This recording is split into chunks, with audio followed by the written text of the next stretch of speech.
Good afternoon. This is Kudsia trying again because earlier we had some issues with connecting live. So let's see whether this one works.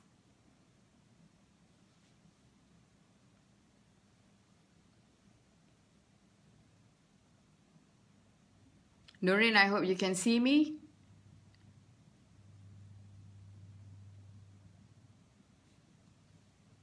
If you are able to, it'd be great if you could wave.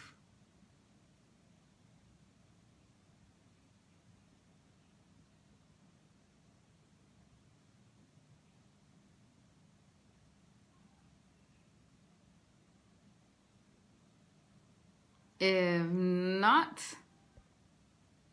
okay, it's been almost a minute that I logged on, so let's see.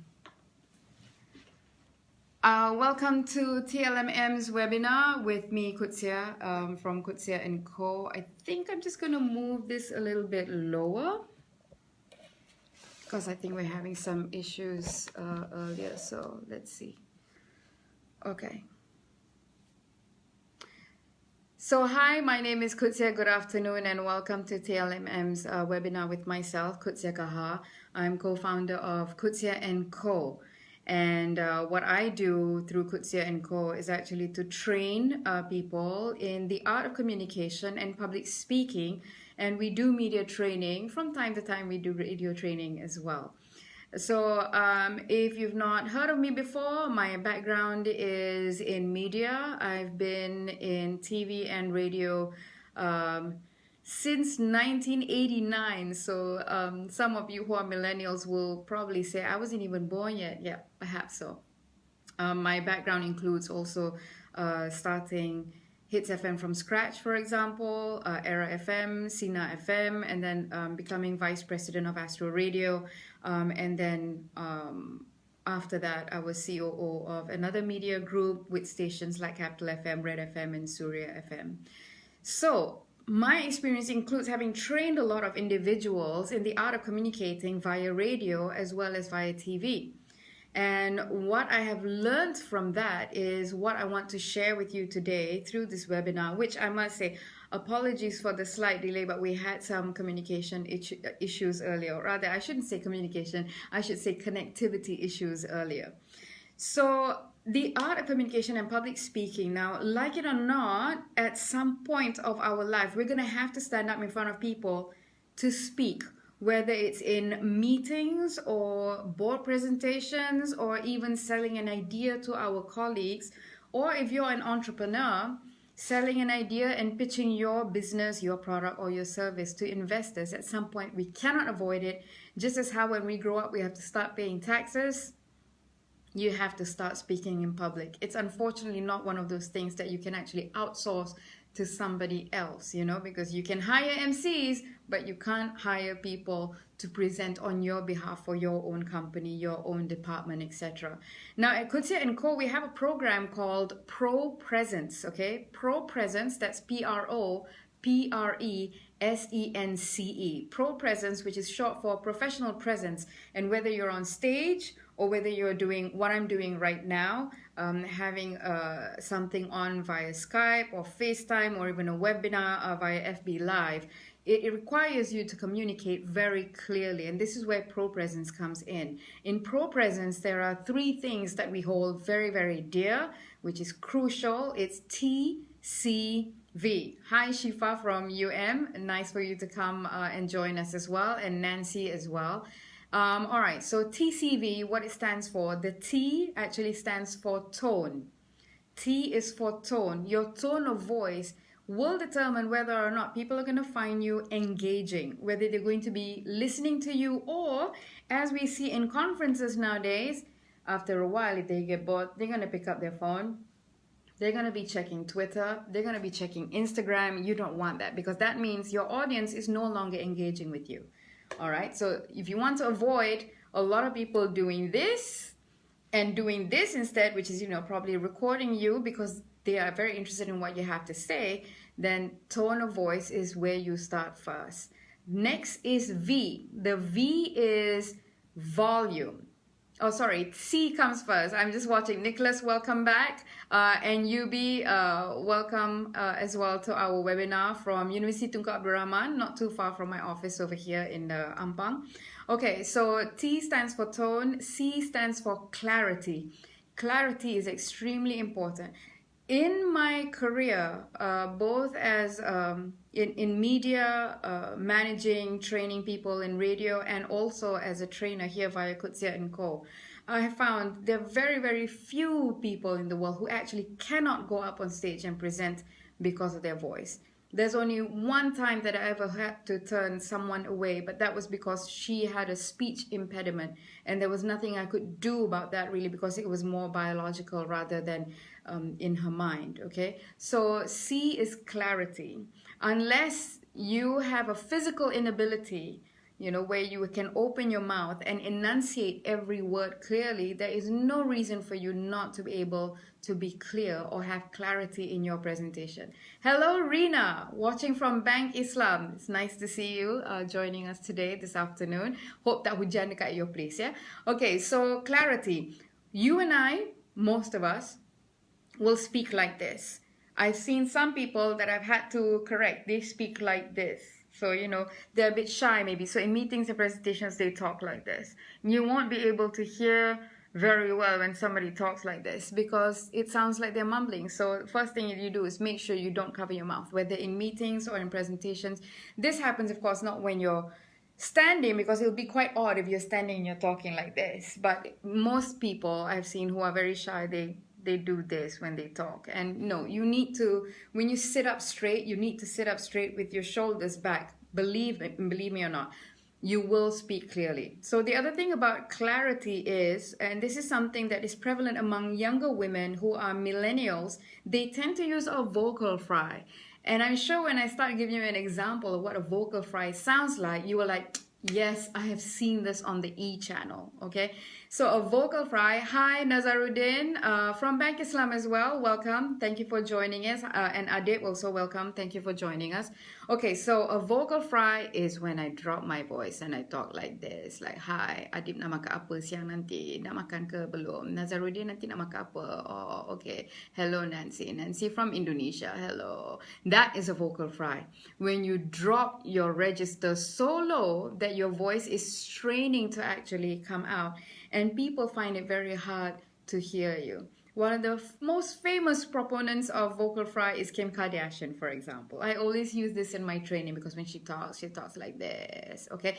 So maybe among your friends, when you're presenting on stage, for example, that's a big no-no, because people won't be able to understand you even if you've got a microphone on. Okay, so that's clarity. The third is V, which is volume. So volume, yes, it's whether you're loud or you're soft. Now some people are naturally very loud. This is one thing I've come to learn and notice as well. Some people are just naturally, you know, loud when they talk, and they can't actually control their volume. For people like this, when you speak, stand a little further away from the mic. Okay, so if it's a rostrum that you're at, you just got to move back a little bit, because otherwise it might be too loud. If you're holding a handheld mic, a wireless mic, just push your hand a little bit further away from you so that people can hear you. Hello, Lisa from Etika Group, and June Hamid, welcome as well. And Sharifa Sheikha, hello, beautiful to you too. Hi, Nadira from Prasarana, how are you? I hope you're having a good day. Okay, so we've talked about tone, the T, C, which is clarity, and V, which is volume. Now, volume. If you hunch, if you tend to hunch, let's say you're speaking as a part of a panel and you're hunched forward, believe it or not, you tend to speak a little softer. There's no way you can speak loud when you're hunched forward. You're leaning on your diaphragm. Sit up straight, shoulders back, chest out a little bit, and you can actually increase the volume of your voice. If you are naturally a soft-spoken person, make sure you hold the mic really close. Now, here's a good tip that I actually got from a friend of mine who is a celebrity and also a very successful entrepreneur. So I'm just going to take out my glasses so that you can see me a little better here, and so that I can get closer to the phone, because I'm short-sighted, so I can't wear my glasses when I'm closer to the phone. All right, so let's imagine that this is the microphone. he rests it against his chin. Now, when you are far away, you can't see that he's resting it against his chin. The reason why he does this is because he's very soft-spoken. He's a soft-spoken person. And so he knows if he holds the mic away too far, people won't be able to hear him very well. So what he does is he just leans it against his chin like that. So he knows that it will never move away because he is very aware of the microphone touching his chin, and that's how he speaks when he does his public speaking or presentations with a microphone. And I find that it works brilliantly. So you might want to try that too if you're a very soft-spoken person. So again, how to control your volume level. If you're naturally loud, just lean away from the microphone a little bit. If you're a soft-spoken person, let the mic lean on your chin, not your lips. Just your chin. It will pick up your voice, but of course then if you decide to like shout to emphasize something, make sure you move the microphone away. So okay, we've covered TCV, tone, clarity, and volume. And we've covered that the name of the immersive public speaking program via Kudsia & Co. is called Pro Presence. This is very important for you to remember, Pro Presence, because there is going to be a little something towards the end of our webinar today. All right, so we've covered how your voice sounds like. Let's cover nervousness. Now, how many of you have heard of this word called glossophobia? Anybody who's watching right now, you can answer if you want. That's not part of the prize though at the moment. It's just, have you heard of the term glossophobia? Hello, Esther. It's nice to see you too. Okay, glossophobia is spelled Glossophobia. Glossophobia. When you hear it for the first time, you might think, oh my goodness, it's the fear of shiny things. No, it's not glossophobia, glossophobia. Okay, so glossophobia is actually the biggest fear that people have in the world, and then comes arachnophobia.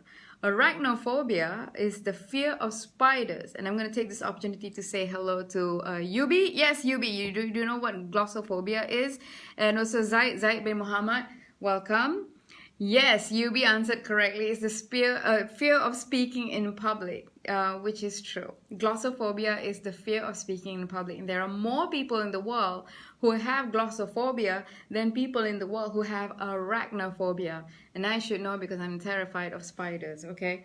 So glossophobia is the fear of public speaking. And I'm sure via the internet and also perhaps your old English teachers or BM teachers in school forcing you to take part in debates would have told you, no man, just imagine everybody's wearing their underwear. It doesn't always work because that actually makes some people even more nervous, you know, especially if you spot someone cute in the audience. You don't want to imagine them wearing their undergarments, okay? So this is my trick.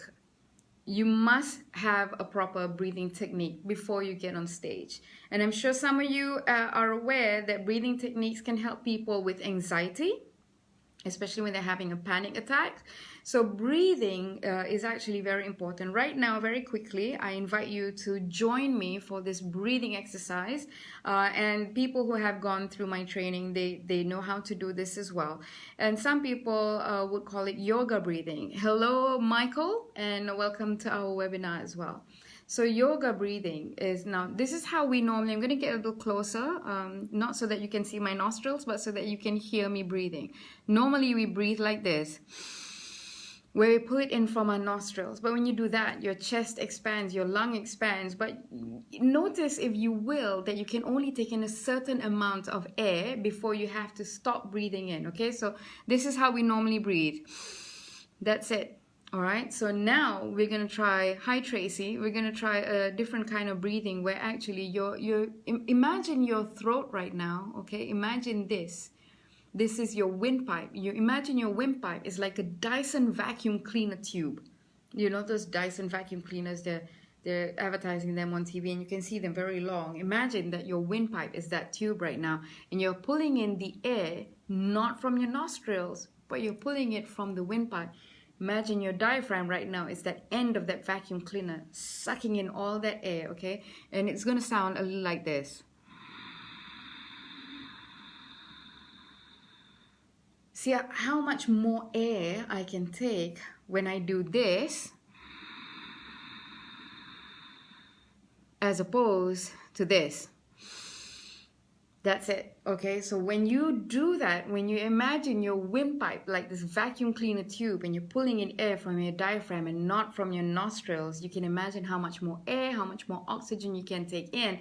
That calms you down, which is why people say, if you're having a panic attack or an anxiety attack, to do that breathing. When you do that breathing, it centers you.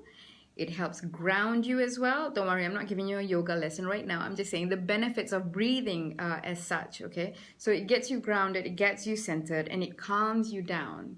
And then you go up on stage, and the best way to calm your nerves, believe it or not, is just by smiling. When you go on stage, that smile is not only seen by the audience themselves, but you know it too. And that also brings a little more self-confidence in you. So we've covered the volume part of it. We've covered trying to battle nerves. One of the things that you must remember as well is, now I've had some clients that I've had to coach one-on-one. One of them really disliked public speaking, and whenever he had to get up on stage, and he hated that part of the job, but it was part of the job. Oh, thank you, Nicholas. You got the breathing thing. Excellent. All right, so one of the things that he used to do was when he would get on stage, he would look above. Imagine I'm talking to you right now, but I'm not looking at the camera at all, and I'm just looking above you. And he would do this, because somebody down the line must have told him, okay, you make sure you look at everyone in the audience. So he would do this, like automatically, like one of those, like a fan moving from left to right. And he would do that, but he would not make any eye contact with the audience, which I think is a mistake. You need to make eye contact with the audience, even if it's one singular person every 2 minutes. It's fine. Zero in on one person that you think is engaging with you and your presentation, someone who's paying attention to you at that moment, and then look at them the way I'm looking at you now. You say, yes, Nicholas, do you get what I'm saying? Audrey, do you get what I'm saying? Nadira, how is it like over there? Is it better? That sort of thing. So just make eye contact. Pick just 4 or 5 individuals who are sitting in the first 3 rows if you're presenting on stage. If you're in a board meeting situation, then make eye contact periodically with the different board members. Especially, this is a good trick actually to bring back someone who's distracted. Believe me, I've been in board meetings as well where either the chairman or one of the board members is not paying attention because they're busy checking their WhatsApp. Board meetings allow you to walk around, so you can use that opportunity to actually walk closer to them and say, Mr. So-and-so, do you agree with what I'm saying, that we need to increase our projections, by another 30% for the next quarter? So that is extremely important as well in keeping your audience engaged. So we've done the eye contact thing. Body language, I'm sure all of you have heard that body language is extremely important. I think you know that the last few minutes that you've been watching me do this webinar, I've been quite animated with my hands. And that's how it should be as well for you if you're doing a webinar or having a meeting or a presentation via Skype and FaceTime. When you're on stage, one hand is always going to be occupied with a microphone, which leaves, now depending on whether you're a right-handed person or a lefty, one hand would be left free. And that's what you use to gesticulate to people, to drive home a point. Then you can do this and you can do that. There are many things that you can do as well. There's something called the Clinton method. You just got to have the courage to really have eye contact. Yes, Nadira, absolutely. And yes, you must have the courage, but it's no different from looking at someone at McDonald's, for example, and giving them your order. You make eye contact and say, okay, I'd like this, and they have to make eye contact with you when they ask, would you like fries with that? Because believe me, I used to work in McDonald's for over a year, and I know I can't look down at the menu and say, okay, Miss Nadira, would you like fries with that? No, I have to make eye contact with you. So it's no different. It's nothing scary. Make eye contact. Those people are not going to lunge at you. This is not The Walking Dead, people. Okay, it's not The Walking Dead. So you don't have to worry about somebody coming up at you if you make eye contact with them. In fact, audience members actually like to be singled out when people make eye contact with them. It's like, whoa, it's like some sort of a validation, like he or she notice me paying attention, and that's nice. Okay, so yeah, don't be afraid of making eye contact with people. Okay, so we've covered that. And now body language. So we were talking about body language earlier. I had a client once who spoke very well, very eloquent, but he had this habit of leaning on the rostrum. And when he would get on stage, he would lean on the rostrum with both hands on the rostrum, and he would lean forward.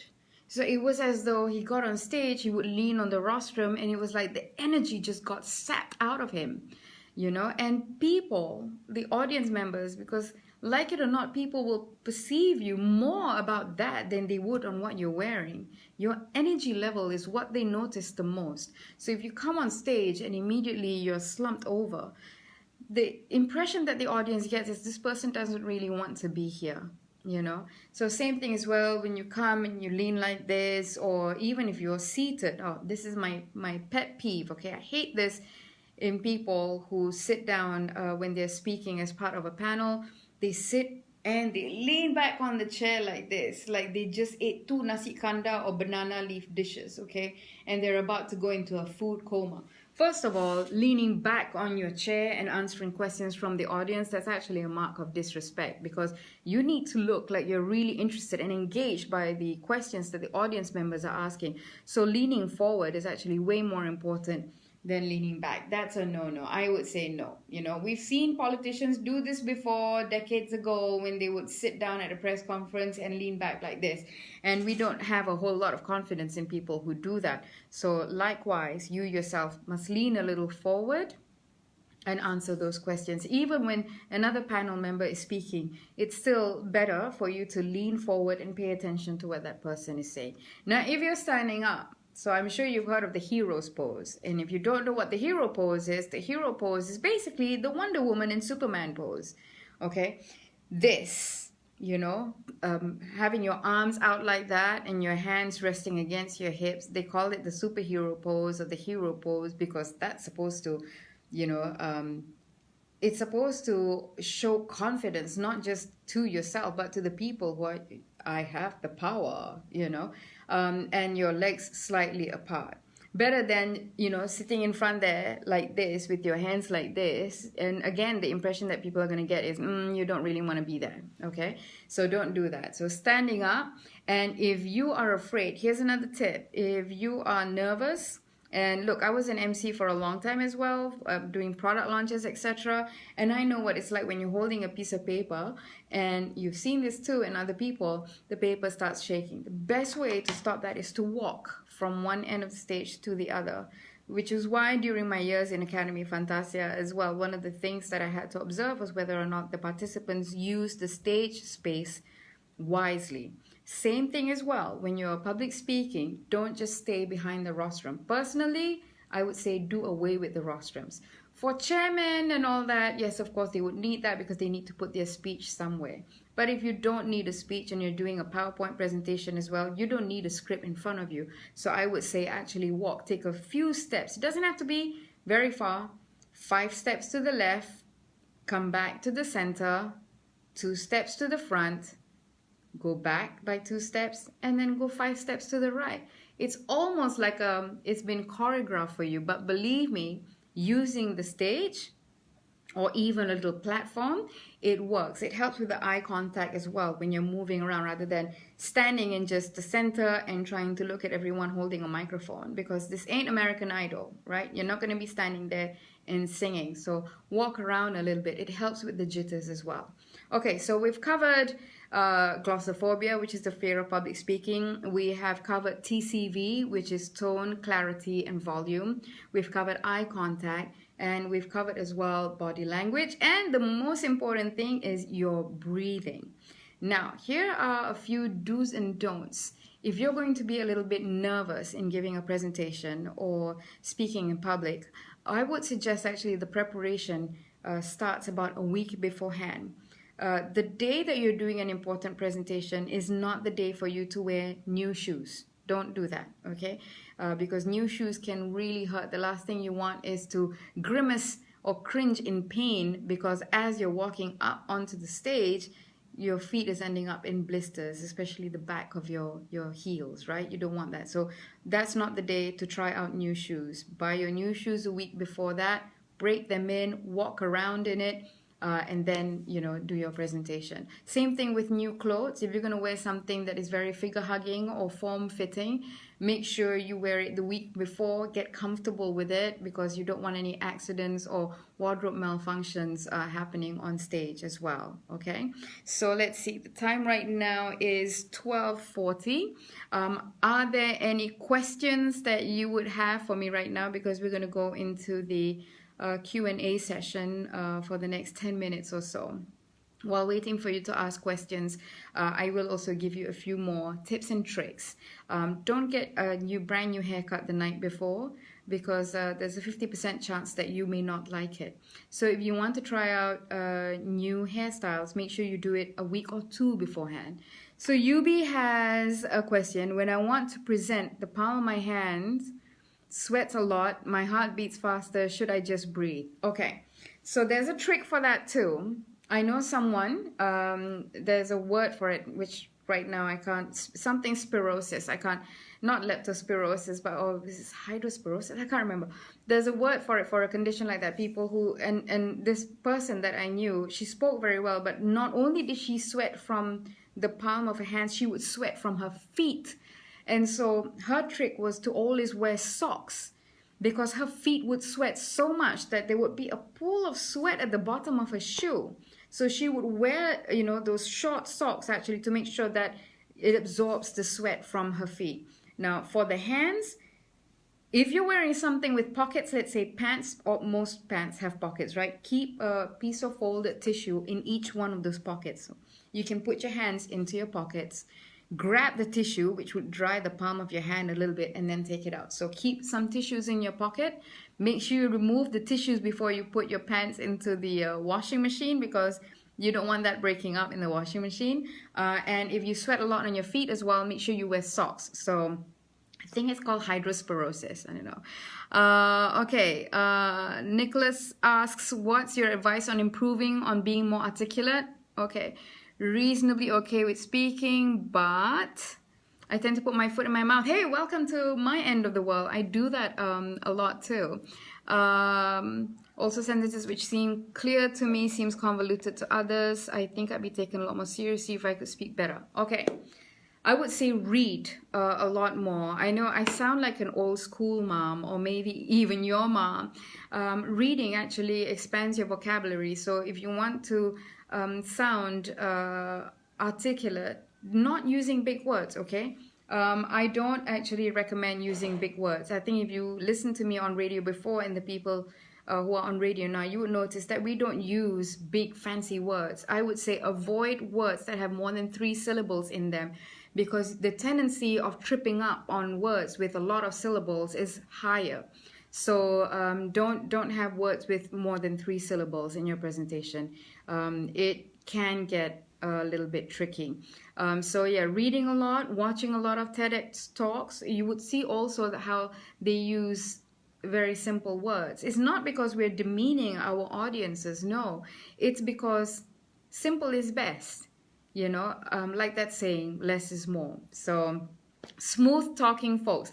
So here's an idea that you can do actually in your free time. Yes, we all have Netflix, and we love to Netflix and chill and binge watch on the weekends. But if you're really serious about improving yourself, I would say spend about 15 minutes every day if you can. And if you can't, then do it on the weekends. Record yourself. Like what I'm doing right now, I'm talking through my phone. You can record yourself on your phone as well, and then play it back. Okay, so just set up a little tripod, or place your phone, you know, on a little phone stand, and then just record yourself talking. Let's take a look, you know, whether your TCV is coming through, your tone, clarity, and volume. What's your body language like? You know, what's your eye contact like? Just imagine, don't just talk to your phone, just imagine that around the phone is actually an audience, and you can observe yourself. Okay, let's see. Zaid says, is it all right if I hold a pen or something during presentations because I feel exposed without anything in my hand? Okay, you could. Just don't keep clicking on it though, because some people have that, and it's a nervous habit, you know. So you have a pen and then you go clack, clack, clack, clack, clack, clack, clack, clack. That's very distracting. So if you want to hold a pen, especially if you want to point to a PowerPoint slide that's on the wall or on the projector screen at that time, that's fine. If you feel that you need something, that's okay. Just don't click on it. And make sure that if you're holding something, it's not something that's going to be producing noise. Okay, what would the audience think about it? Okay, if you go on stage though, and you hold a pen, yeah, that might seem a little bit odd.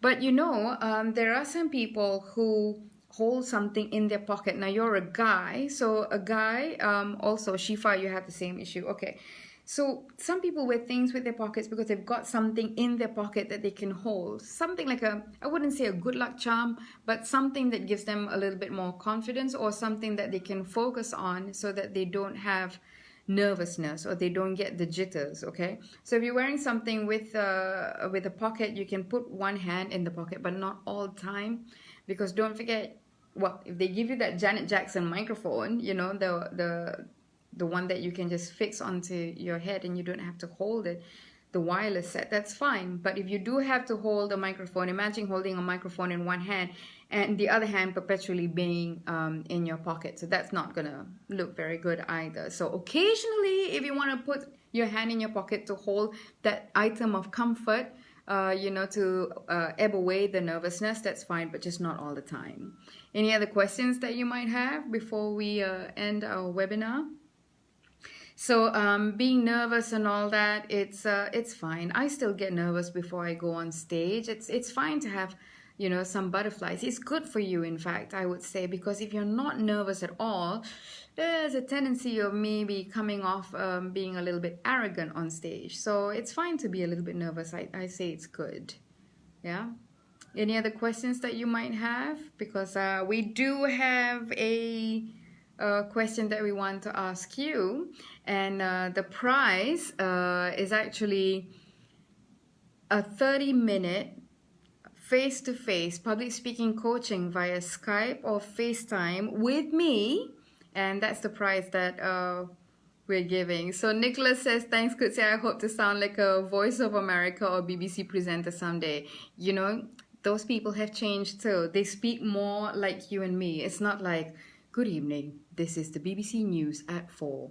That used to be the style, and it is still a little bit formal when news is concerned. But I think if you watch Anderson Cooper, who presents the news on CNN, or some of the other BBC presenters as well, it's a lot more conversational now, rather than the Prime Minister said today that blah, blah, blah, blah, blah, blah, blah. I mean, that is the news, but if you watch their intonation, if you listen to their intonation, actually, it's quite friendly, it's quite conversational, because that's just the way communication has moved in the recent years. Okay, so here's the question that I have for you. Do answer, and TLMM will pick the winner. What is the name of the immersive public speaking program under Kudsia & Co? Again, the question, what is the name of the immersive public speaking program from Kudsia & Co? Please make sure you address that to TLMM, and they'll be able to pick a winner. And also, if you are interested in Kudsia & Co coming over to your office to give a talk, for example, on public speaking, or even coaching yourself and your team members on how to present better, how to close that sale, because believe me, what comes out of the mouth is the one that's going to determine whether a client is going to buy in or say no. It's not just a bunch of slides and charts that you send over to the client. It's the sales pitch as well. So you can always contact TLMM to get Kudsia & Co over to your place of work as well, and we'd be more than happy to share what we know with you. So I wish all of you a great afternoon. It's Wednesday, so it's hump day as well, midweek, and I hope you are able to have a productive day and a stress-free day. So have a great weekend and week ahead, the rest of the week ahead, and thank you from Kudsia & Co as well as the Learning Matchmaker. Bye.